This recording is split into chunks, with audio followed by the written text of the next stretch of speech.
Computer. Friends, what's going on? Zach Evnesh here from the Strong Life Podcast, back in the house with a friend, Anders Varner, Barbell Shrugged. This is first time really hamming it up. We've chatted a little bit inside the Barbell Shrugged community on Facebook. And Barbell Shrugged, very near and dear to my heart, special place in my heart. And you've been the host for how long? 2+ years? A little over 2 years now. Time goes fast. And I was thinking, as we set this up, I was like, man, Barbell Shrugged, I think I met those guys in 2014. And Barbell Shrugged has been around like 2012. It's been around almost a decade. Yeah, they're 2012, so we're on 8 years, going on 9 now of when the first show posted. Yep. The number of iterations of the show and the people that have been, I mean, it's like, what's beautiful that a lot of people some people just think it's a podcast. They don't realize it's a business. Oh yeah. It's people. And it's like Doug is the only person that's around from the original crew. And all those people have stories and all those people have lives, and it's touched millions and millions of people. It's like its own living, breathing entity that I'm really lucky to be a part of and kind of lead it into the next decade of really like rebuilding in a way and creating new life of what Barbell Shrugged is. Yeah. What's interesting is how businesses can and should evolve. Yeah. You know, our friend Joe Cena has always said that the reason why cities continue to grow is they only grow if they evolve. If you don't evolve, then the businesses go out of business. I mean, now we're really in some crazy times, but you guys with Barbell Shrugged have been online since day one. You know, I think 5 years ago I did a joint venture project with the guys from Barbell Shrugged. We did like a whole program design course, and that's part of my online certification. And man, we're going to talk training. We're going to talk life. I'm not sure all my listeners know about you, Anders, so give a little background. I know you guys are all based in California, but I'm not sure if that's where you grew up. No. So we have no roots actually in California anymore. As of last year, I was the last one. Doug moved back to Memphis. He had 3 kids in 5 years. So wow. Racket. It's crazy. Good it's like T a levels. UFC. It's like a UFC. Yeah, right? Dougie has got great T levels. Good job, brother. 3 boys, and it's like a UFC battle every night. It's crazy. And then I had my first baby, daughter, and we moved back. It's funny how you moved to California and everything. You're so cool. You're like on the beach. You're doing your thing. And then a kid shows up in your life and you're like, Mom, I need you. Where are you? So yeah, I moved to North Carolina. My parents are in Virginia Beach, so we're about 3 hours away. Where are you in North Carolina? Just outside Raleigh. Nice, dude. Beautiful. I mean, North Carolina is beautiful. And and also my boy Travis Mash, is he still podcasting with you guys? And where's Mash is on our team now, which has been a year. You know, talk about like the iterations of the show and what's important to people and like the life stories that come together and all this. Mash is, you know, very similar to you, and your story was Shrugged, and you know, I was that person too. Like I got on the show 3 times before I became the host, and like, dude, the day I talked on the Barbell Shrugged, the business that I owned at the time, it was like boom, like online sales. Boom. You had a gym? I can't remember. Yeah, so I owned a gym in San Diego, and I sold that in 2016. And then I started an online business. It's like so cliche of CrossFitters, where you compete for a really long time and coach, and then you own a gym, and then all of a sudden you're just broken. I started CrossFit in 2000. I graduated college in 2005. So I started CrossFit in 2006, and it was not about health and wellness from day one. It was, I found a sport And I started training when I was 13. So I've been squatting to play ice hockey for a really long time before CrossFit showed up. Like I was a decade into strength training before somebody said, let's just compete in strength training. And I was like, let's roll. And my buddies we were in a Gold's Gym and we were trying to kill each other every day. We had no idea what we were doing, but we were trying to kill each other. I like those. I always say I liked those early days of CrossFit because they were the best, right? Yeah, I came across, CrossFit.com probably. I wonder if I came across it. I mean, I started my garage gym in 2003, not with my parents' house. And I think I must have come across it or in those early days. And I honestly liked it. The volume wasn't too high. There were certainly some ball buster workouts. I loved, you're a hockey player. I'm a wrestler. So those combative athletes. And I used to remember loving the forum, seeing so many garage gyms, but it was like a freedom. It was like a mountain bike on the wall, and then maybe a kayak, and everybody had like a simple squat rack, a sandbag, a barbell, a few kettlebells, making a sled and then it was like the gyms were 1,000 square feet, right.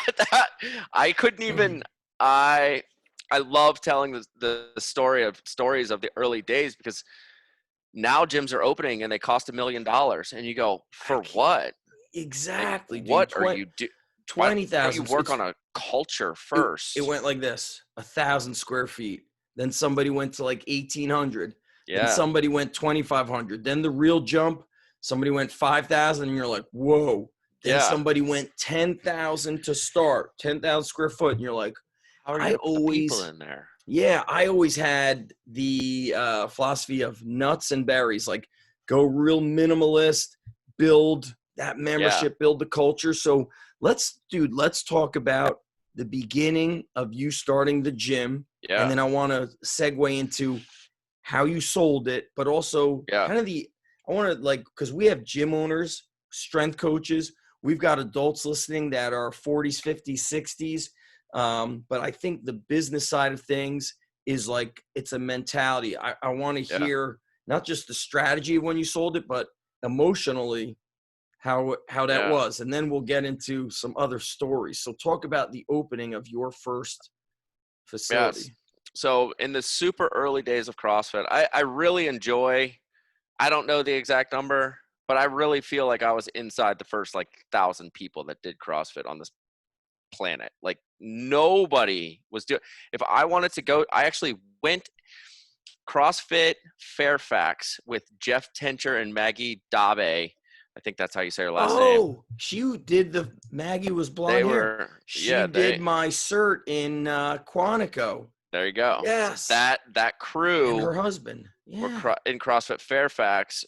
I had to drive. I lived in Northern Virginia. I had to drive 40 minutes to go to their gym, and they were giving away. They were in 150 square foot in someone's warehouse, and they were giving away their intro classes just so people would show up. Sure. So you got 3 free sessions, but I was like, I want to learn how to do a clean, but I don't want to drive 40 minutes to do this. So we got really lucky at the time. We were training really hard. There was one trainer, and you may recognize the guy's name, David Wallach, Chef Wallach. Oh yeah, David, I know him. He had CrossFit Rubicon. Exactly. Yeah. So he was the manager at the Gold's Gym that I was training at, and he bought bumper plates and put a set of rings up, but he did it in this cage that only personal trainers were supposed to be in, but he knew we were legit. He knew that we were working hard and we didn't want to be a part of that mess. And on top of it, that cage was in front of all of the treadmills. So you've got me and my 3 boys working super hard, doing craziness in this little thing, and all the girls on the treadmills with nothing else to do but watch. It was we felt we were on a stage all day at 22 years old, just going hard every day. It probably looked so sloppy, but we thought we were legitimate athletes. Sure. And So that year, I applied for CrossFit Arlington. You didn't even at the time that I applied, you didn't even need a level 1 to get an affiliate. They were just giving them out. It was like $500. My affiliate fee was also 500, but you had to be certified. I did my certification in the fall of, did I open my gym? I think it was 2007. Yeah. Quantico. And Greg, Yeah. Speaking about Maggie, that's what it was, because he would say, just give it away. He was talking about when he started, he didn't even invoice people. And then people would eventually say to him, I need to pay you. And he's like, oh yeah, like go see my wife. She'll write up an invoice for you. And he'd like put, a bunch of checks in, and then, I got $30,000. Yeah. That was special. It was really cool. That was special times. You were doing the thing that the masses would never do. Like the idea of working hard in the gym wasn't ever I mean, this was literally the stage of training where people, if you were squatting, would walk up to you and go, are you doing legs? You're gonna hurt yourself. And I would just every time somebody would ask me if I was doing legs, because I only knew the first day I walked into a gym to learn how to get strong to play ice hockey, I squatted and I did lunges around a track. They're like, what are you going to do? Play? I couldn't walk for a week. No doubt, I was like, Jesus, this is training. This is hard. I have to do this every day. This is going to be brutal. I love that stuff. I shared a story with my athletes. My sophomore year in high school, we were going to my grandparents in Israel. We were going to be there for like 3 weeks, 3.5 weeks, no gym in this little town. So I said, you know what? I'm just going to squat for 2 hours before we leave. So the day before a 12-hour flight, I did like 50 sets of back squats. And what's funny is I trained so crazy, like hearing you talk about that, a quarter mile of lunges, that I hear of like the football players who got rhabdo and have to go to the hospital after like 10 sets of squats. And I'm like, I don't get it, man. Yeah, like that. I did 50 sets and there was no problem. So totally. Interesting times, those early days. So you were in Virginia. Yeah. So the girl that I was dating ended up getting into grad school, which was really great. I ended up going and getting my MBA. And one of the benefits of not opening the gym in Northern Virginia was that, one, I got to go learn about a little bit of business and academia and go get my MBA, which was great. MBA is one of the toughest programs. And just having friends, like the way that the school was set up, a lot of people wanted to go like the C-suite route in Fortune 500 companies. Yep. A lot of people wanted to go and play Wall Street.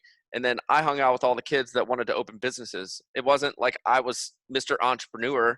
I just thought they were more fun. And I ended up having more conversations like that of going against the grain, which kind of fit being in the CrossFit world. And a guy named Paul Beckwith had just opened a gym in South Carolina, in Columbia. And I was with him as he grew. What was the name of it? Carolina CrossFit. Okay. So he's an old strength coach from University of South Carolina, played football there. Familiar. Like, that's right where Sorinex is headquartered, Columbia. Exactly. I think they moved. They're in a different location. And Anders, talking about like how you were like, we didn't fit in. That was I always loved that. And I got to admit, once CrossFit was mainstream, I just didn't want to be part of it. And then, of course, now we're talking about me selling my gym. Yeah. Then, of course, you see ugly stuff happening on the internet. Not that other coaches don't do ugly stuff. And then you're like, man, I always liked being unique. I didn't want to fit in. It just didn't work. So you are, where were you going for MBA? Where did you go to grad school? So I actually went to just night school. The girl that I was dating at the time went to South Carolina, and then I was really in between this weird spot of, do I break up with my girlfriend or do I go open a gym, which at the time made no sense whatsoever. Or do I just work from home, keep my job sort of, go to grad school at night? What job did you have? I was a contracts administrator at Northrop Grumman. So about as gigantic of a business. Is It's that a a government contractor. So like Raytheon, Lockheed Martin, Northrop, Boeing, all those just Sure. massive, massive companies. So I was basically selling intelligence to like intelligence contractors to the government. That's not me. You can't put me in a cage. I'm trying to break out. So I did everything that you could possibly do to break out. And luckily they let me work from home while I went to grad school. And in that time, my girlfriend at the time got an internship in San Francisco. And I was like, what do I do? I can't not be here. I can't be on the other coasts. They'll know. And I was like, oh, whatever, I'm just going to go. So I started waking up at like 5 a.m., sending a couple emails. So they thought that I was working. And then I would go back to sleep. And then I would wake up again, send some more emails. But then by 1 o'clock, I was off work and I was just in San Francisco. So I could go train. I could do whatever I wanted. It was perfect. Where did you train when you were there? CrossFit, KMSF. But this is the exact time of year or time of life that was so cool. Kelly Starrett called me back. That's how small CrossFit was back in the day. When Kelly Starrett checked the messages on the phone and called you and said, dude, you're in town. Come hang out. We got this tent up. It's awesome. All the weights are in this little shed over here. The parking lot of dreams. That was the best, coolest, most amazing. If you can make it there, you can make it anywhere. I always said, dude, like one thing people never ask K-Star about that I really picked up from him was how tough he was. Meaning when he was building Mobility WOD, he would fly 3 weekends out of the year. He would leave on a Friday, land Friday evening. Then he would do a seminar Saturday. Then he might drive to a neighboring state to do another seminar Sunday, fly home Sunday on a late flight, possibly a red eye, drive straight to his parking lot of dreams, sleep in one of the shipping containers, wake up at 5:30, coach a 6 a.m. class. To me, I mean, he did that for like 3 years. And I remember I was like, dude, K-Star, how do you keep getting on the airplane? And he goes, you know what I do? He goes, I slap myself in the face and say, get the fuck on that airplane. And I think he had watched a Justin Bieber documentary. And I guess there was that song, Never Say Never, right? So he was like, we're going through a stage where we're not saying no to opportunity. He goes, we will get to a place where we could eventually say no. Yeah. And, now they're the ready state, but I watched. And I honestly didn't have that kind of grit. I couldn't do that. It would have crushed me. Having kids, I don't know if I could do that. Before COVID, we were like 5 to 10 days a month, and that was just normal, and it was built into our lives. But now that I've been home for 7 months, to think about being gone a third of a month is really wild. And you talk about K-Star. Has there ever? I'm sure there has. I have never seen in the 24 years that I've been training a methodology that was just so immediately universally accepted as his. Like he put that first Mobility WOD and it just exploded. And then all of a sudden, every PT, every chiropractor, everyone, coaches, chiros, everyone's doing banded mobilizations. Everyone's on a lacrosse ball. Everyone's foam rolling. Everyone's mashing tissues. Everyone straight up that was his. Yeah. So, here's kind of like some backstory from some of that stuff was, Dick Hartzell invented jump stretch bands. Yeah. And so Donnie Thompson was, a follower of West Side. Mm-hmm. Louis Simmons knew Dick and had him on videos. Donnie must have met up with Dick, and Dick Hartzell was teaching him the compression and the distraction of all the bands. Donnie was working for a PT clinic and was showing PTs how to integrate bands and some very elementary strength work. Yeah. And Mark Bell, when Smelly was, out of like some I forget the name of that gym. I have a video of it. It's amazing. I can't remember the first gym he was out of. He was inside of this gym, in Sacramento. They had like a section of the warehouse. The inside had turf and multiple kind of training rooms, and it had an outside strongman area with graffiti on the wall. I'd have to pull up the video tour, but Smelly told me, he's like, when Donnie came up here to do a video for us, because Smelly was doing videos with Jim McDonald, he said he was showing K-Star a lot of the bandit stuff. And so I think that K-Star took his experience, his knowledge, and in business, you need to have the voice. You need to put the videos. K-Star did videos nonstop. So we had met daily. And that's like how 500 days in a row. Yeah. I went with a 6 months, 7 days a week for 6 months, one video a day. And, you know, I know we're going to bounce around a bit, but from a business perspective, when a gym owner or a coach is talking to me about growing their business, this is really important to create content that builds rapport, builds trust. And what's weird is, I'm not going to mention the name on camera, but a pro athlete moved to this area. There's not a lot of pros in this area. And this pro, she had a trainer from overseas. She's from overseas. Then she spent time in San Diego. She asked those trainers, I live in this area, who's in this area? And she said, these guys recommended you. And when I was thinking of it today, I was like, you know, if I never did the videos, how would they know? If I didn't do the podcast. And it's amazing how you could talk to coaches for 6 months and say, look, get a video, put something out there, but they just fumble over it. K-Star, you know, I was doing videos with flip cams in the beginning. You remember the flip cam? Totally. You press the button, had 60 minutes of memory. Then you plugged it into your computer. Yeah. And so, all right. So you're in San Francisco, you're training at an early days CrossFit. You're hanging with K-Star.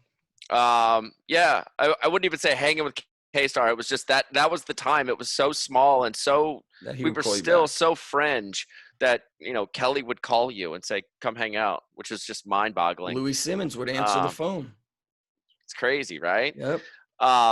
So went back to school for 6 months. When I was in San Francisco, I also learned about this thing called online school classes. So I did one and I was like, wait a second, that cost me like a third of the time. I'm going to take all of my classes that I like load my schedule while I'm out here in San Francisco because I'm done with work at 1. I'll be able to knock out a couple hours of school and I can still go train. I can still go do everything that I want to do. And the work's not going to know because I'm on the West Coast and I'm done at 1. So that actually laid the foundation for opening the gym, because when I went back to South Carolina, girlfriend and I broke up. My life, I was just in South Carolina with nothing to do. I had graduated. If there was ever a time in life where I was like actually depressed and just wondering where the next step of life was, the internal thing just kept saying, like, just keep training. Like we're just gonna lift our way through this whole thing. And CrossFit, the competition side of CrossFit had just started to pick up. This was like sectionals time. What year about?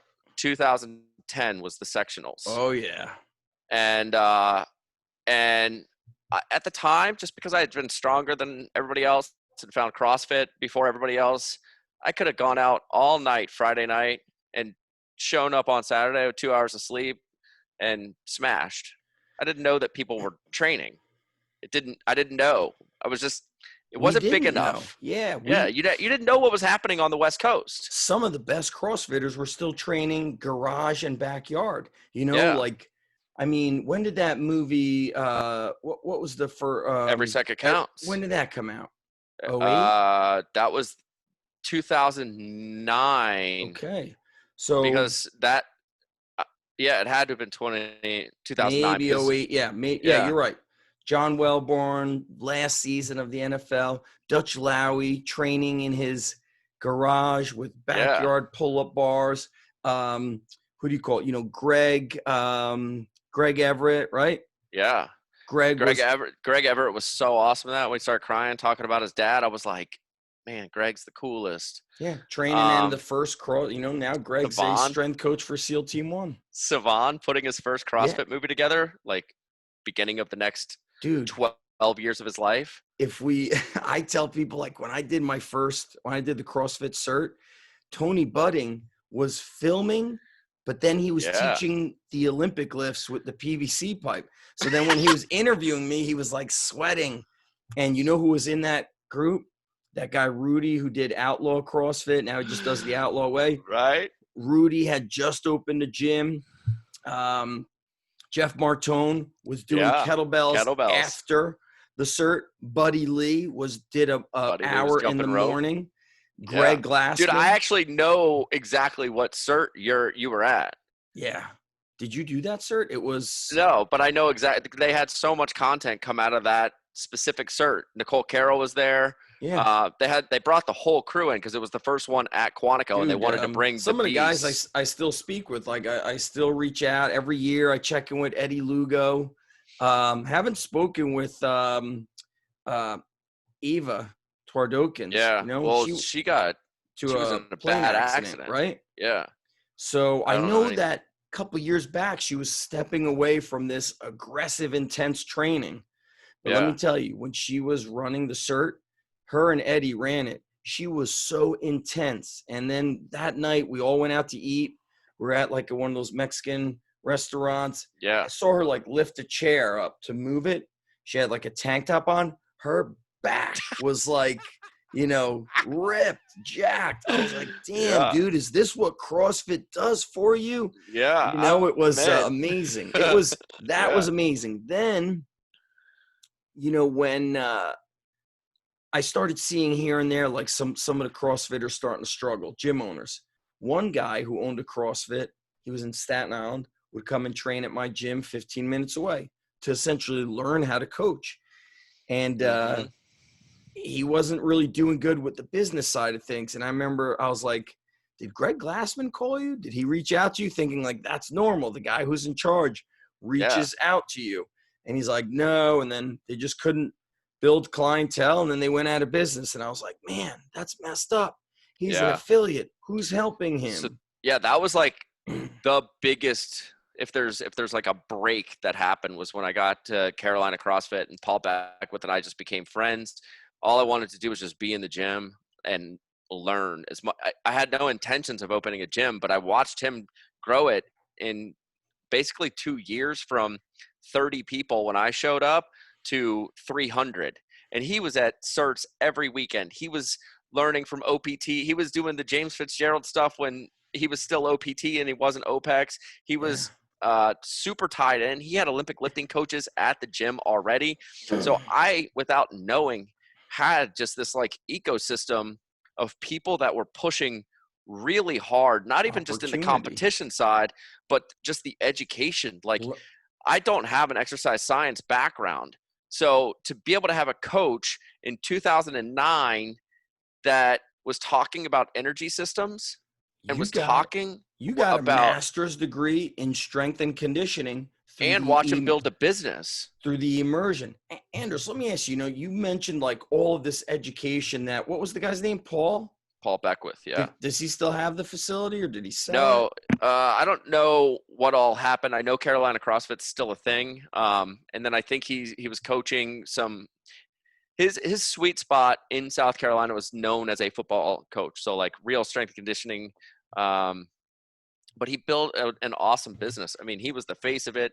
I remember him and just kind of like his family, and watching what would it look like if you had a family and you opened a gym and now you're there 14 hours a day. Oh, I'm just taking notes, bro. I take notes while we do this. And I saw it. He had kids running around because the gym became daycare. We were all in charge of watching his kids. CrossFit was family. They encouraged having your dogs, having your family involved. They did encourage that. Now, what strikes me is when you mention education, that Paul was attending or hosting things. I started doing my cert in '08, the underground strength coach cert. I would Yeah. do it every other month and get 10 to 15 people at $1,000 a head.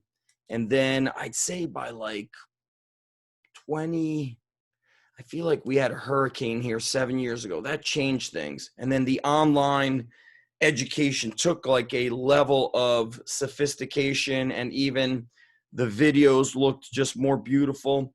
So it started becoming tougher. And then I heard Christian Thibodeau say that he's like, I know great strength coaches, world-renowned strength coaches that can't get more than single digits in a live seminar. But if they go to Europe, they'll get, let's say they're in America, they could get 5 or 7, but in Europe, they'll get 30 to 40 people. Yeah. And it was like hungrier. So, you're in the online space, obviously, with Barbell Shrugged. What have you noticed with the whole education? How are you guys doing any live events? When I was working with them, they did a live mastermind at my gym. We did the Mike had invited me to when they did Wadapalooza, they rented a tent.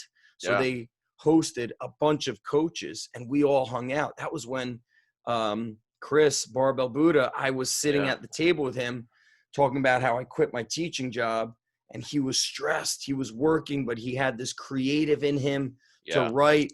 And I'm at the table with his wife, Doug's wife, and we're going, and he's like, I'm about to quit my fucking job, man. Then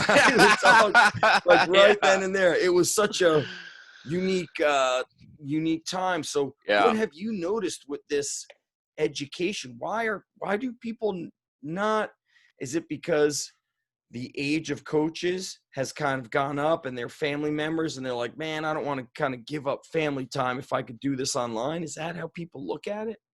Well, the ease of access is if you wanted to go with the knowledge you have in your brain, if you wanted to go create an online course right now, you could do it in a weekend. You could put 2 12-hour days together, and you could put the 8 modules together. You could film it in your garage. You can write the copy on the sales page. You can put the engagement sequence together so that everybody gets the emails and they figure it all out. And everybody knows the formula to building an online course right now. So this is actually, this is a really, really cool thing about what we have going on, in that I just announced the other day and immediately thought of you to connect with. But us going into Walmart, we don't have any competition. There's nobody on the shelf right now. Dude, we're the only ones. When you said Walmart, I was thinking of when Jesse James, made a deal with Walmart to sell his clothing. And I think it was like a $20 million, maybe 200 million. I think it was 20 million. I don't know. Yeah. But dude, we're not there yet. All right. How the hell? But let's jump into that. How does that even happen? How do you begin connecting? We have to even go back to the gym. We're all over the gym. Place. Yeah, no, it's amazing. You can't tell the story in just Walmart. It's your whole life, right? So I opened a gym in 2010. In San Diego? In Pacific Beach. I actually ended up with 3 locations. We put 70-something athletes into the CrossFit regional. Coach Kenny Leverage, one of the years he went to the games. And in the midst of all of that, we ran a really good gym. Like, I'm very proud of the gym that we ran. We went from, we opened it with $61,000. We couldn't put mats in the entire 2,500 square foot that we rented because we didn't have enough money. We had 5 kettlebells, 5 barbells, and where did one the of them was $61,000 go to? Well, because we had no credit and we owned nothing, they took 2 months up front of our rent. So that was 15 out the door right away. 2 months deposit. Crap. That's expensive. 2 months deposit rent. plus 5,500. I mean, we were 5 blocks off the beach at that time. We were right in the middle of Pacific Beach. Yeah. So there's 15 gone right off the bat. Another 20 in equipment. I remember we had $21,000 the day that we opened. And luckily, and I just remember thinking, oh, well, in 4 months, I'll be bankrupt and back to doing exactly what I was doing before, which was nothing. So whatever. Like, it was a time in which if I went bankrupt, nobody cared. Like Yes. I would have lost nothing. Because you didn't have a kid. I mean, listen, when and I me, sold, I was when you're solo, you gotta, go. I tell you, when I first sold an ebook, I can't remember what I sold, but I think eventually the price got to like $19.95. The day I sold 5 in one day, $100, I was like, I will fucking live in my car and I will do this. And I had to purchase a bootleg PDF maker. But when you're young, you've got it. Yeah, I now lived even easier. My partner was my best friend and my training partner from college, and he was like the first. He finished like top. I want to say top 10, definitely maybe in the top 5. But do you remember Body for Life, Bill Phillips? Yeah, of course. Yeah, so he was like top 10 in the country of that challenge. In I don't even know the year, but so him and I trained together for a long time in college, after college, and then he was going through the same thing, had like a job that he hated and was like, man, I would just do anything not to show up here. And I was like, let's roll. I'm down. I know how to do this CrossFit thing. I know this thing's about to blow up. There's a competition. I signed up for it. We're going to find out if we're good or not. And I wasn't good. And that hurt. So then I opened the gym about 2 months later, and I was like, I'm going to regionals next year. There's no chance. So you went to regionals 4 times in a row. As a gym owner. As a gym owner. Crazy. And we had no money. We were eating trash food. We were just grinding. An apartment, or what'd you guys do? Yeah, we lived in a 500 square foot apartment, 2 people. Excellent. My bed was on the floor. What books? Perfect. What books did you have what books were you reading at that time? None. I was learning how to try to build a website. I mean, this is like the real grind. Like this is if you really want to do it, you will make $0 for the first forever potentially. I had 2 jobs. So San Francisco set the precedent that I could do this. And then I just rinse and repeat. So I woke up at 5 a.m. in San Diego. I had this gap because I did the online classes in which I had 6 months where they thought I was in school, but I actually moved to San Diego without telling them. Same thing I did in San Francisco. And then I finished work at 1 o'clock every day, and I was just floating around. I didn't have shit to do. So I was just killing it in the streets of PB with literally just bored. And then there was this sign, and I was at the time where I was training. This is so real life. I was taking my bike to the bus. I would get on the bus and take it to the train. And then I would walk 2 miles from the train to the gym in downtown San Diego because it was the closest gym that I could get. I had to travel an hour and 40 minutes, CrossFit East Village. I had to travel an hour and 40 minutes just to go train. Who owned that facility at the time? And is he or she still running it? No, it's CrossFit Bear Republic CrossFit, something like that. The new owners are awesome. I've actually been back there. So while this is happening, I'm like, this is stupid. Why am I traveling this far? There's got to be other people that want to do this thing like I want to do it closer. And I had already thought about opening a gym when I was going to grad school. And then I saw the building across the street, right on the corner of Garnett and Faneuil. And there was a for lease sign. And so I like casually called and I was like, well, how much does it cost? He goes, well, you're 3rd on the list right now. So, it's $5,500. And if you want it, it's going to be a long shot, but I'll keep you on the list. That was prime real estate time. Yeah. We went big. We didn't go to the warehouse out in the warehouse district. We went right into the middle of the city in the middle of the busiest street. Yeah. And so we went to Vegas one night and I asked my best friend, I was like, dude, you're the only guy that thinks about training like I do and cares as much as I do. Like we had already been personal trainers not paid for like 5 years because everybody that we were friends with was like, oh, I want to start working out. Who do I call? Anders and Brian. I want to learn how to eat better. Who do I call? Anders and Brian. I need to know, can someone write me a program? Anders and Brian. Like we were the people. Yes. And the internet didn't exist. You didn't just go on Instagram and find the guy with the abs and go get the program. Dude, we were the only people that anybody knew that was ever gonna talk fitness to anybody. Anders, that's like prime knowledge because I used to do that in high school.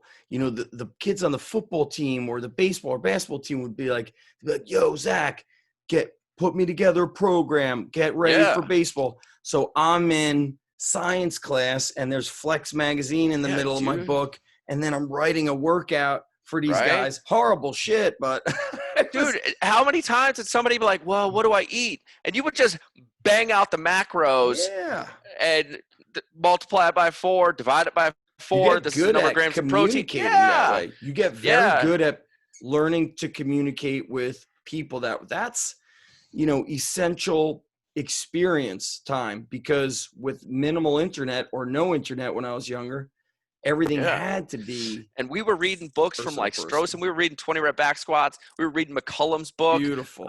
We were reading like the old school stuff. And Brian was already way ahead of me because he's way more analytical, and I'm way more just let's grind, let's go. Yeah. I'll just throw down right now with anybody, anywhere. So we opened the gym.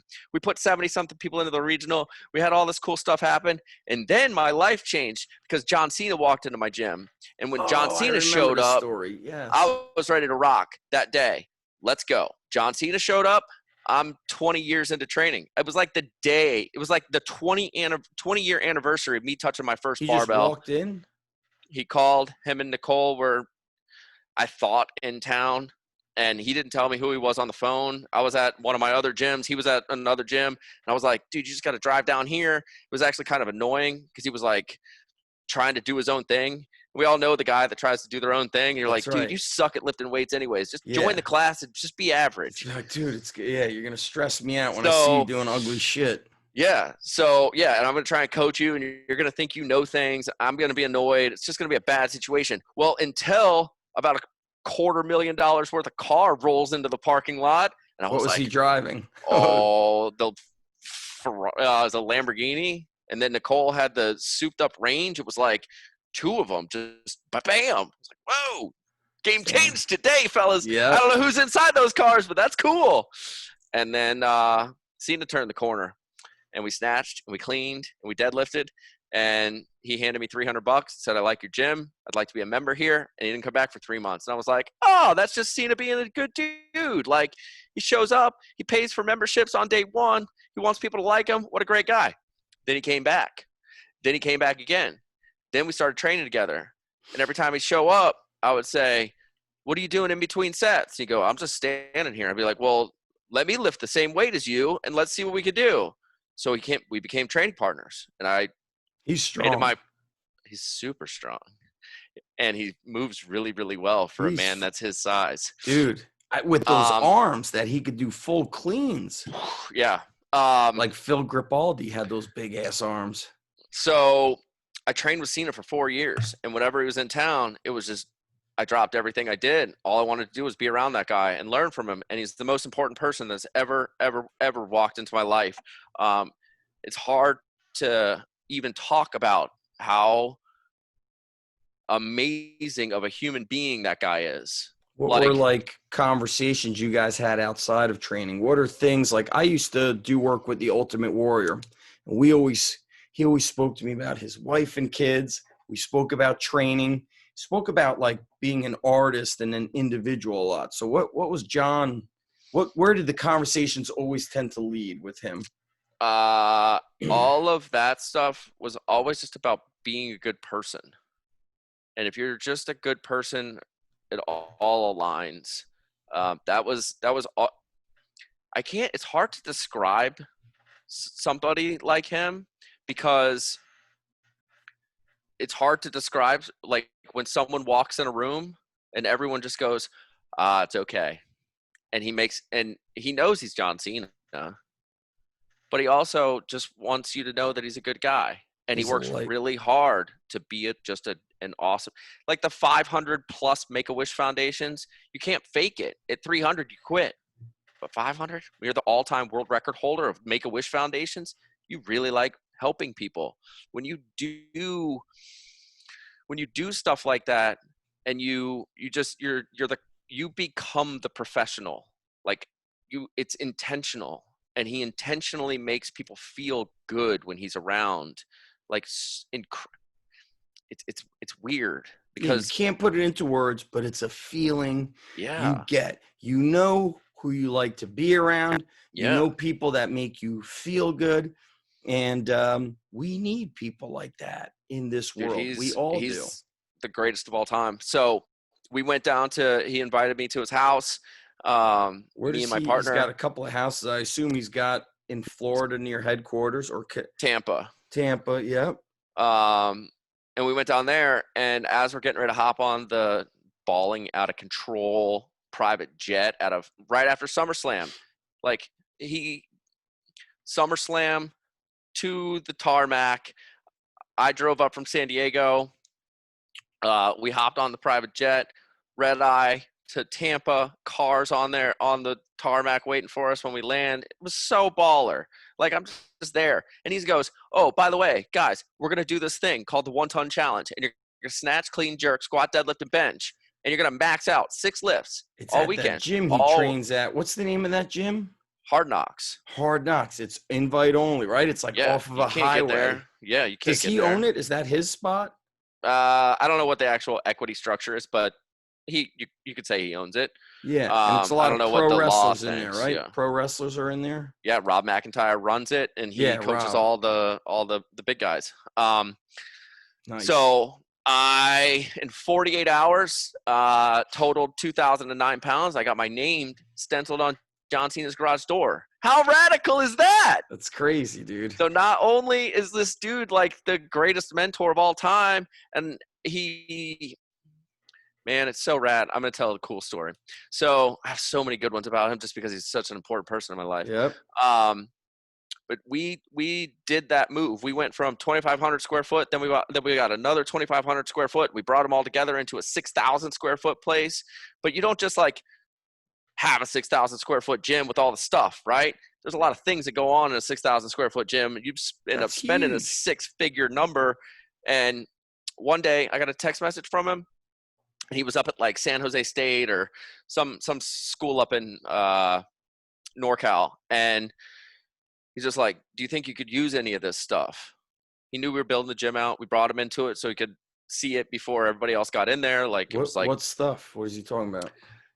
They're a state school, so they can't sell equipment. So they brought a brand new gym into the school. And then they took the old gym and put it on pallets. Yeah, they put it and they on couldn't sell it. It's like government auction, dude. Yeah. Colleges will sell like a hammer strength, squat rack or a machine for like $40. You could find those gems, but there's a lot of like, you know what it is the paperwork is a pain in the ass for them.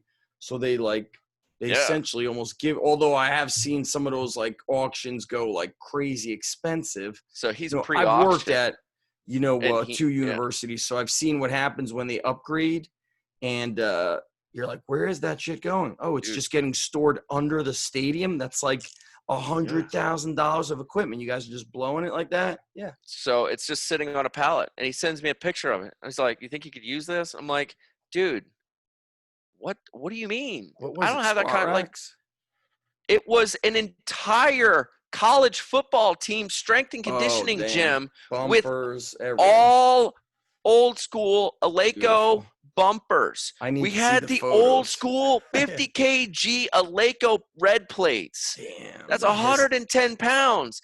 We would have challenges with the big boys in the gym of who could just put the 110s on there. Yeah. So you only have one plate, but you got to snatch 264 if you want to put it on there. Damn. I love that. It's the most fun. I love kind of you set these standards and it elevates. It just changes, it changes. But it's all, places. it was just all like, we were just this little tiny thing in the back of his head where I know some people that could do that. And what did they do? They just put it on a truck and down. One day that whole gym showed up. Dude. The entire gym. So, man, there's so many cool stories. Spend a whole weekend with that dude, and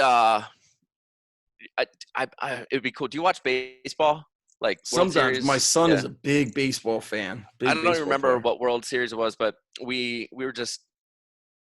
I was just at his house that weekend, and he benched like, I don't know what the number is. Call it like 500. It was a lot. What's it? So he has a home gym. You're not talking about Hard Knocks gym. No, I'm talking about Hard Knocks. Oh, okay. And he benched like 500 or something. I don't know what the actual number is. It was a lot. And he, I came downstairs and he's like, got coffee. He's been up before me and he's texting. He's doing something. He's like clearly thinking about something. I'm like, dude, what do you got going on over there? Like, what are you doing? It's too early to be thinking this hard. And he's like, I made this bench press yesterday and I really want people to know, like, it's good for people of my age to be able to be strong. And I want a lot of people to see this. I'd like this thing to go viral. I'm like, you, Cena, you got 40 million people on Twitter following you. You get after it. So that night we come home and the World Series is on. We went out and had like a big steak somewhere. It was great. Came home, nice bottles of wine, beautiful life. And we get home, we turn on the World Series, game 2 of the World Series, and they go, welcome to the pregame show, whoever's hosting. Tonight's starting pitchers are XX and X. But before we get into that, there's a video of John Cena benching 500 pounds and talking smack to all these NFL players about how old he is and how much stronger he is than the standard lineman. And I was like, damn, dude, I was right next to you. I was right there when you did that and you wanted to go viral and you're a wrestler and you just got the second story at the World Series. And you're sitting here in front of this pool with me. Anything's spot like it you just see the magic. You're in the room with the magic. He's an entertainer. He's a businessman. He knows that you've got to do these things. Yeah. If I could parallel that, what I tell coaches a lot of times is I go, guys, a lot of times these videos on YouTube, they're getting the most views if they look the part, if they're shirtless and ripped. And so you got to look the part. That helps you. And he looks amazing. And I think people get fired up by that. So this is like the most life-changing story of all time. This is probably the most important like story of my life. So that night or that morning after we all enter the 1-ton club, we're all going to get our names on the John Cena's garage door. We all go out to dinner. We all come back. We have wine and it's a big party and everybody's like, I'm a 13-year-old kid at heart that just wants to lift weights and not have to play by other people's rules. Yeah, you're like, and it took me to John Cena's house. A barbell took me to John Cena's house. Now my name's going to be on his door forever. You could watch any video of him training ever for the rest of time. And in the bottom left-hand corner, my name's there. Come get some. God, that's so radical. Dude, the barbell, I think Travis Mash talks a lot about it. Yeah, it's like changes lives. Just keep going. Yeah, it could take you all around the world. So so the next morning I wake up and I'm like, I got a headache. I'm a little hungover. I had a great night. I come downstairs and there's people talking. And I'm like, who is up before me? And why are people talking? We should be outside drinking coffee in silence. I walked into the kitchen. John Cena is in there with a tutor speaking Mandarin. And I just crept around the corner and I watched and I went, that dude is a gangster. So like 2 months later, he is a pro. So like 2 months later, I'd get done coaching a class or I'm doing something at the gym and I came back and it was like one of those days where there's way too many text messages like something happened. Something happened. I should not have this many people talking to me right now. And every single one of them, dude, did you see the press conference? Yo, did you see Cena? Yo, did you see Cena? Like, no, I didn't see Cena. What happened? My man held a press conference in Mandarin. He's the biggest, baddest wrestler in the whole thing. And it took him 4 years of learning Mandarin so that he could be the only WWE figure that could walk in and speak Mandarin to the people of China and dominate that market. And that's a monster market. 4 years of work for a 30-second spot. He probably just started because he liked it. But as he got better at it, he was like, I bet I can do this. That's a He's like, if I'm going to do it, I'm going to do it the right way. And he put the work in for 4 years. And then Mike drops it. It's and I saw and the thing is like the reason I tell the story and why it's so important, and it's not about me hanging out with Cena. It's that even the best in the world put in the work. The best in the world actually put in more work than you ever think that they put in. And the only thing that I think is the thing that I think is the most special part about my relationship with him is that I got to see the work. I only worked out with John Cena, the wrestler, for one day. And I realized that if I worked out with John Cena, the wrestler, and the celebrity, and the person that everybody thinks is cool, I wouldn't be working out with John Cena that much. But every day, I showed up to work. And when he showed up to work, I put my game face on, and my job was to make sure he had the best possible training session that you could ever have that individual day.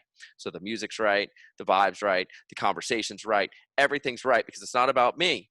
As soon as he's not the star and he's not the person getting the best workout you can possibly give him, well, he's going to leave. Apply that to everybody you train now. He can go and do that. Like, he could go anywhere he wants. He could find anybody he wants. So everybody wants to come at my job. And apply that lesson to if you're a coach, are you making that session the best session for Susie, Johnny, Jimmy, whoever? Is the music pumping? Is the vibe great? Is the bathroom clean? Is everything organized? Or do they need to look for the clamp? Is it over here, over there? Are your bands falling apart? Like, is that shit pro? And then, you know what else is interesting? You talking about that 4 years of Mandarin.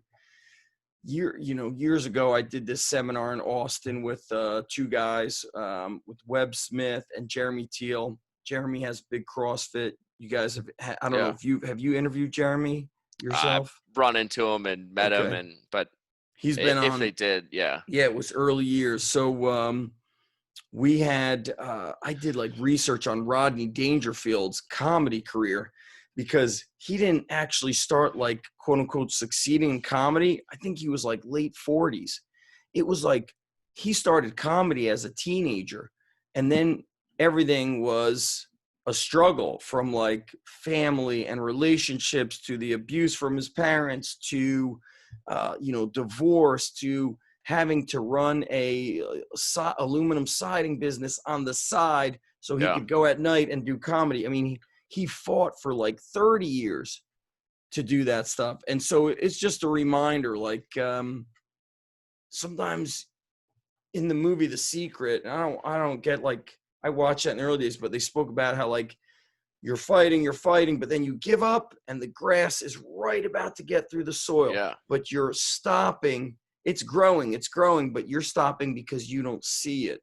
So let's segue, because hold on. Yeah. So we have to finish the story. Finish. So you asked, how do you get into Walmart? That's what I want to talk about. It starts with 4 years of training with John Cena, and then you sell your gym. And I haven't trained with him. I trained with him the last time on his 41st birthday. That was 3 years ago. And because of the work and the training and everything else, Cena continues to build his career. I continue to build mine. And I keep an eye on him, and I continually tell him what I've got going on and all these things. And he knows. We just stay in touch. And he's a partner at this thing called FitOps, which is a military it's a nonprofit for military vets with PTSD that are trying to enter into the training field, right?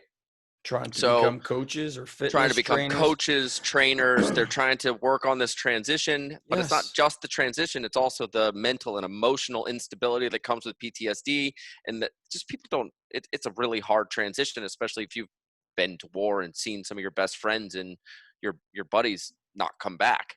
So as they're doing this, I got invited to come down to speak. Brought the crew. Where's Walmart headquarters? Bentonville, Arkansas is where FitOps is located. Okay. So I am in Bentonville. I gave a talk to all the guys, just talking about how you kind of make it in this industry and how hard you have. How did you prep for your talk? What ran through your mind as like a list of things you should talk to these veterans about?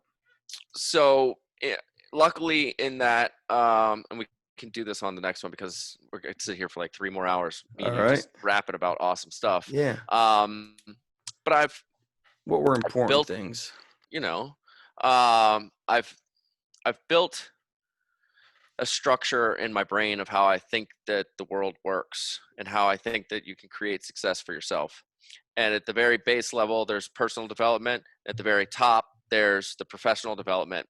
And the things that people think make businesses run, like finances and marketing and operations, yeah, they're all really important, but they're at like the very tip top if you have everything else in check.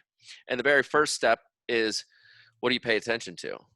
Because I don't pay attention to a lot of things. I pay a lot of attention to how I write about fitness, pay a lot of attention to training in general, health. I'm up at 5 a.m. every single day. And the very first thing I do is make coffee. And the second thing I do is walk into my gym and I train. Where, right here, this garage gym? This is my garage that you're looking at. And training is what I do all day long. And when I'm not training, I'm writing about training. I'm thinking about training. I'm interviewing people about training. My life is training. And we were supposed to talk about training. I suck at everything else. It's comical how bad if you want me to change the oil in my car, no, we're taking that in. If you want me to fix something in this house, no, we're going to have to call somebody. It's going to be expensive. It sucks because I can't fix it. I don't know how to do anything. I could talk about training forever. And because of that, I love it. Which takes to the next part of this kind of structure that I've created in my head of that the intention that you carry yourself, and that if you can, it's so easy to be negative or pessimistic about life. Yep. Be like, oh, that sucks. Oh, look at them. They got it easy. Like, oh, they didn't earn that. That's negative. That's hard. That shit'll kill you. That's a cancer, right? Yes. So if you choose the other path, what is it? We just walk into the room and just decide you're going to love everybody.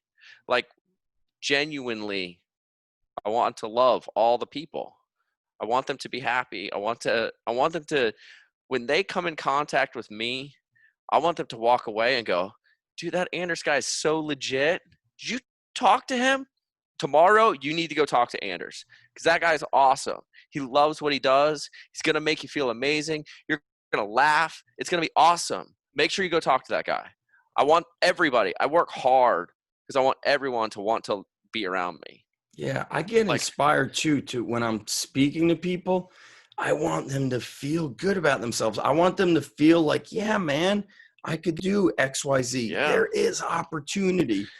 And how powerful. Easy is it? Yeah. To practice when you go in the coffee shop. Do you think the barista, how many people are on their phones looking down all day long? No, make eye contact. Ask them how they're doing. Yeah. And doing it with a tone of voice that is way louder than everyone else. That you catch their attention. They go, what? Yeah. You go, yeah, how are you? I really want to know how you're doing today. Are you doing well? I'm going to tip you more than you could ever imagine right now just because I enjoy making you feel great. I want you to remember that I'm an awesome person that really wants you to feel good about life. And how many times are you going to like people remember you? They know who you are. It's the way that you carry yourself. You fill the room with love.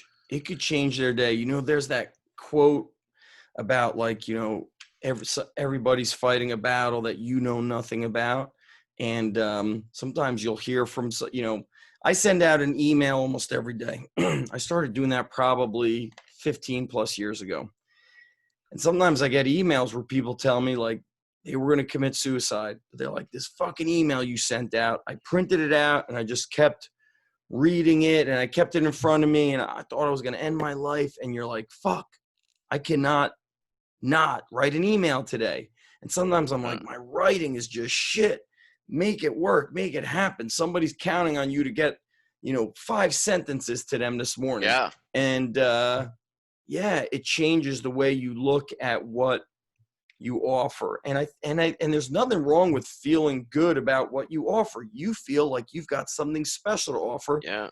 Because that's, you know, if you can contribute goodness to the world, you know, that is important. And you don't need to look at changing the world. You could look at just who am I in front of right now that I could help right now. You know? And I think that a lot of people, even the feeling part, like, so this gets into like the third part of it is like taking action and doing it over and over and over again until you become that person. Yes. Like if you're like friendly 10 times and then the next 2 times you're a negative dick, who's going to remember you the most? The 10 people you're friendly to, or the 2 people that think you're an asshole? Now you're down -2, because being nice should just be the standard. And you've practiced this bad habit, dude. Like, you practice that negativity sticks around. I think everything we do is just a wire from our brain to our mouth, our brain to our body, our brain to our feet. You develop a personality the same way you develop athleticism, repetition. And the words that come out of your mouth, they have to be friendly. They have to be nice. They have to be inspiring. They have to be educational. They have to be filled with this passion for, I want you to hear what I'm saying because it matters. It's going to make you a better person. You're going to see a brighter life at the end of this. And if you do it all the time, then all of a sudden you get to create this professional life out of it. It is your habits. Your habits are powerful. You have a habit or a ritual of waking up at 5 a.m. You drink good coffee. That makes you feel good. You lift weights.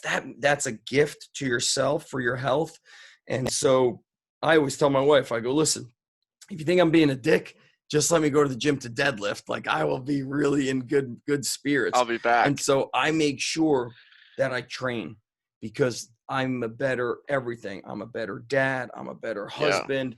And I say, like, you and I texted last week.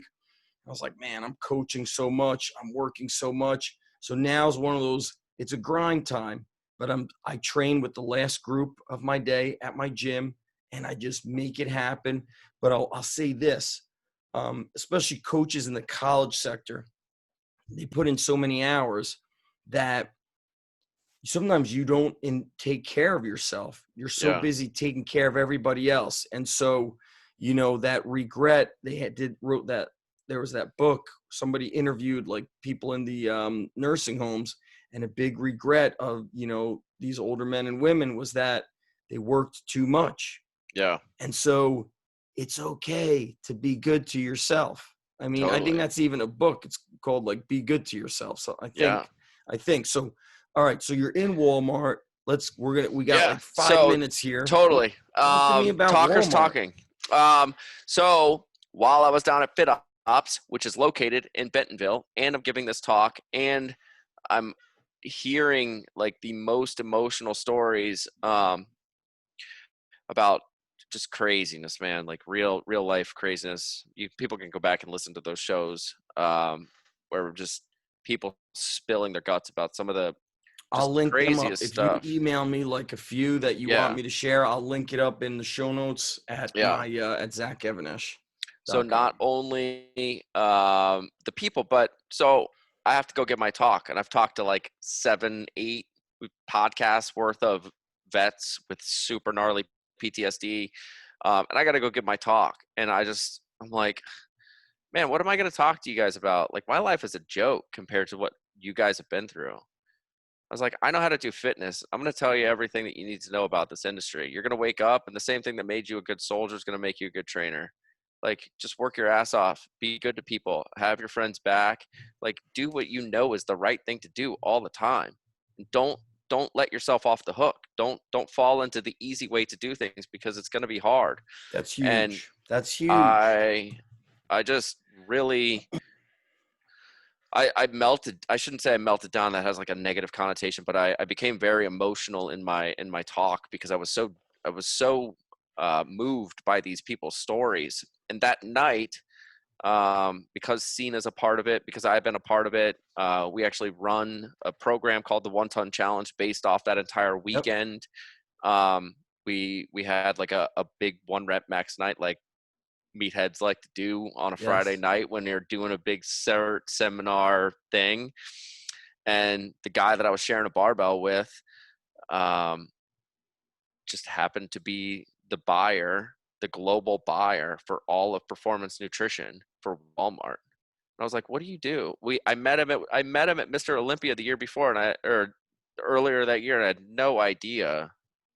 Even when I was working, I was like, oh, you're the guy, you're the biggest buyer of supplements in the world.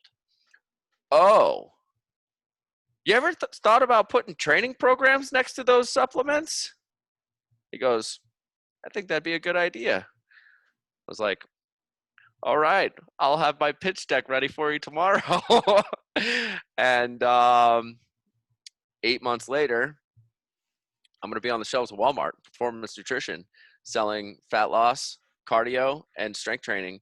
And it's so awesome because what is it? I saw like the photo of it. It looked like it's cards. What? So they're basically going to we're selling ebooks.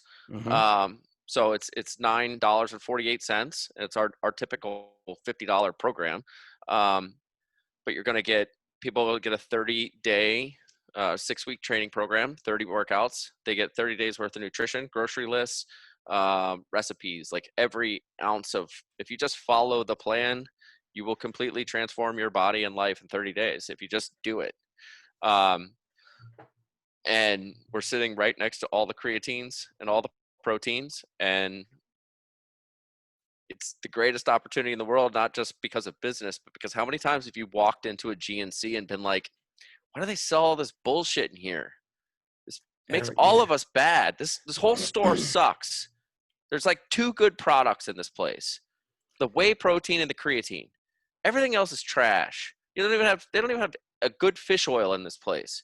How many times you walk in the stores, you go, look, Billy Blanks has got a badass house probably overlooking the Pacific Ocean right now with all the millions he made. But you go, how many people are kickboxing in their freaking living rooms? How many people are doing these waist trainers? How many people are falling for this crap? Guess what? Collect dust. Strength training is coming to Walmart, like real life. This is how you get in shape. This is how you do it. This is exactly what you eat. If you want to change and not just go and do kickboxing in your living room, now the programs are there. And now we got to go meet the people that are going to do it, because it's too easy. In a way, it's too easy to walk into Walmart and go, oh, all this stuff sucks. Well, now it doesn't suck. Now it's got 50 plus years of experience behind it. And I know it doesn't suck. And I know it's good programming.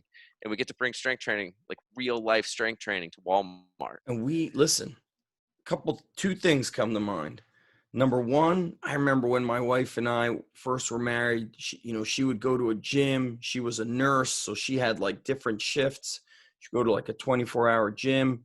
Then she was so tired, she didn't want to be around other people. So she ordered the Tybo, Billy Blanks. Yeah. And I remember I ordered it for her. And like they upselled me, cross-sold me to so many things. We were getting like a monthly workout. I think it was a VHS tape. Then I was getting supplements. I was like, did I even order? My brain, we were getting so much stuff. I was like, Danielle, I don't even know what happened. I called and like 7 things were ordered. And so that always, when I hear Billy Blanks, I'm like, dude, that's so how I got much that stuff. House on the mountains. And then overlooking the Pacific Ocean. Yeah, that era, we got married in 2004. So she was probably we bought that stuff like 15 years ago.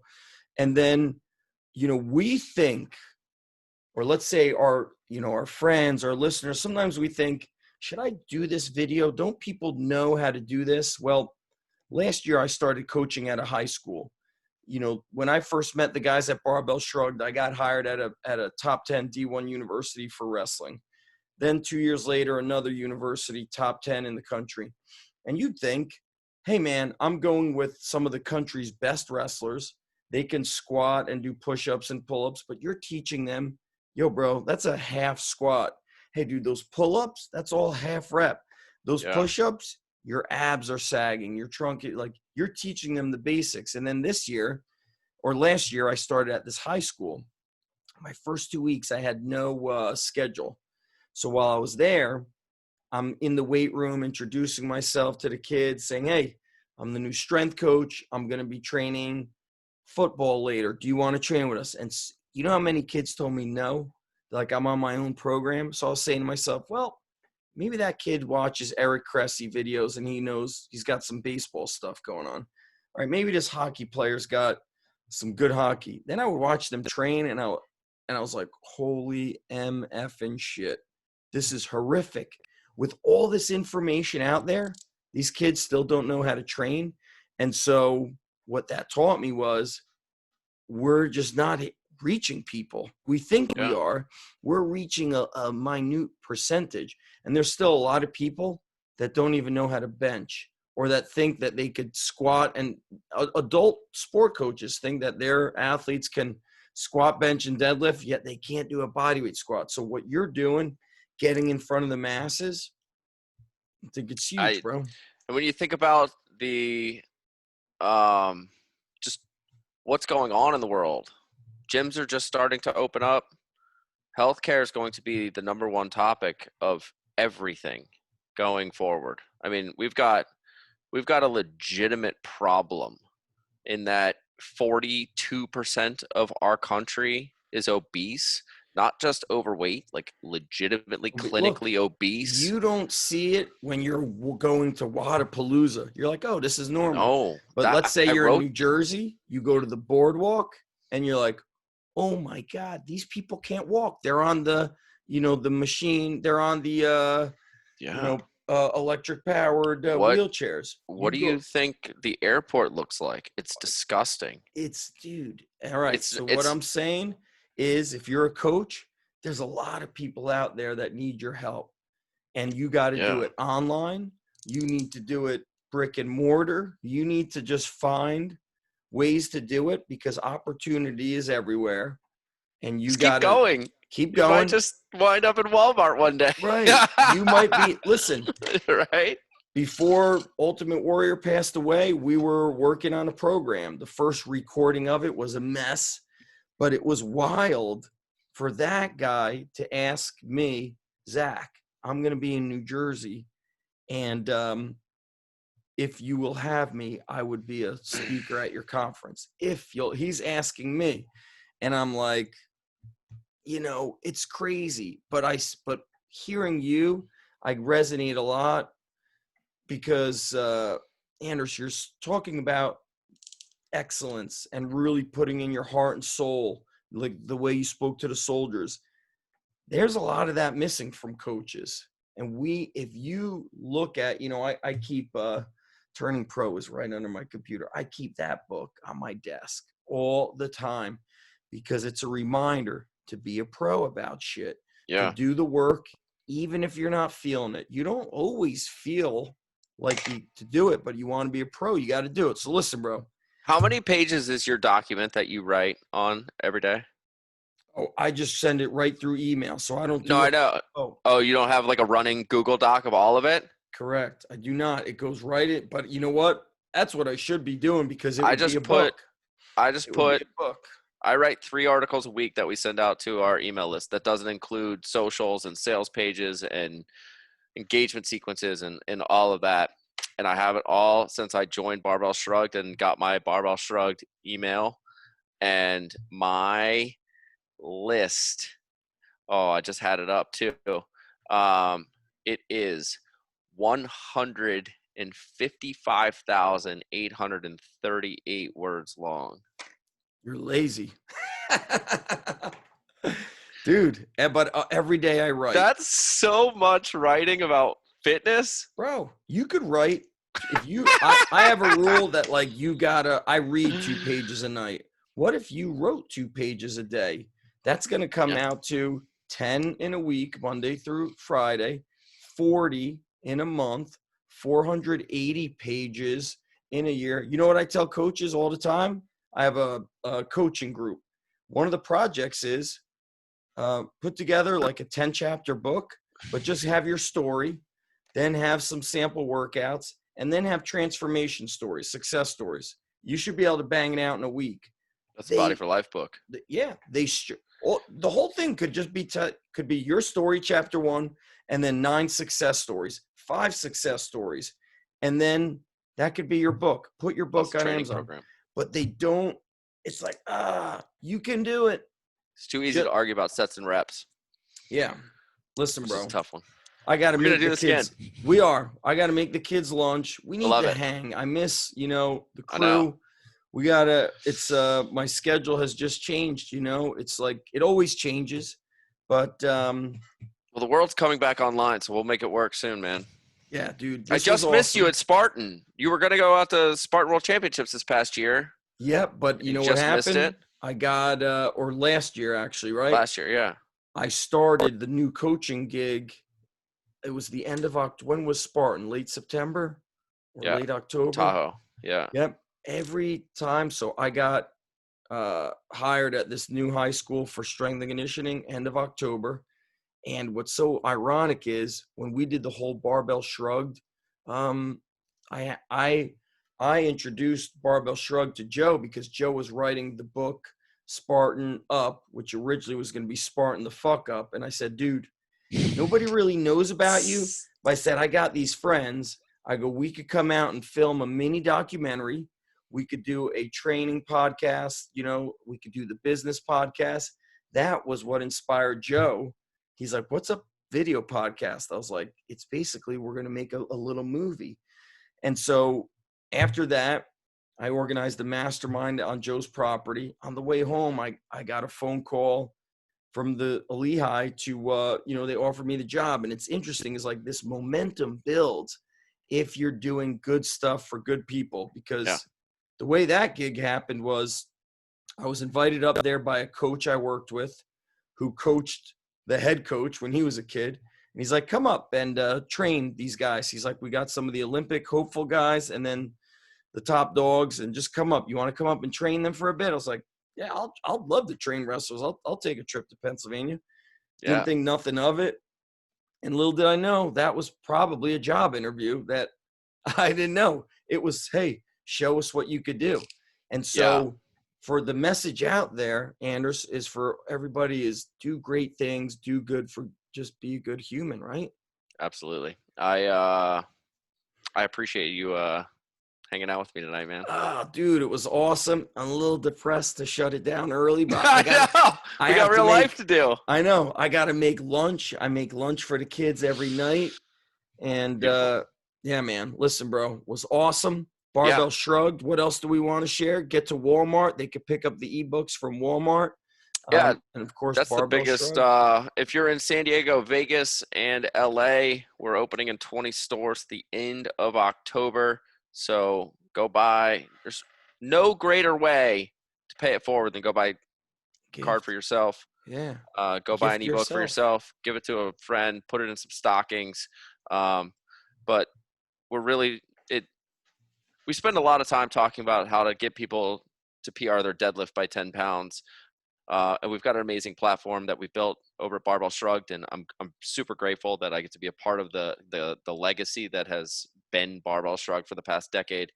But the fact that we get to use that platform for good, and enter into the biggest retailer in the world and put our programs in the hands of people that need it the most. It's kind of like you were talking about, the fact that this isn't like the CrossFit gym problem.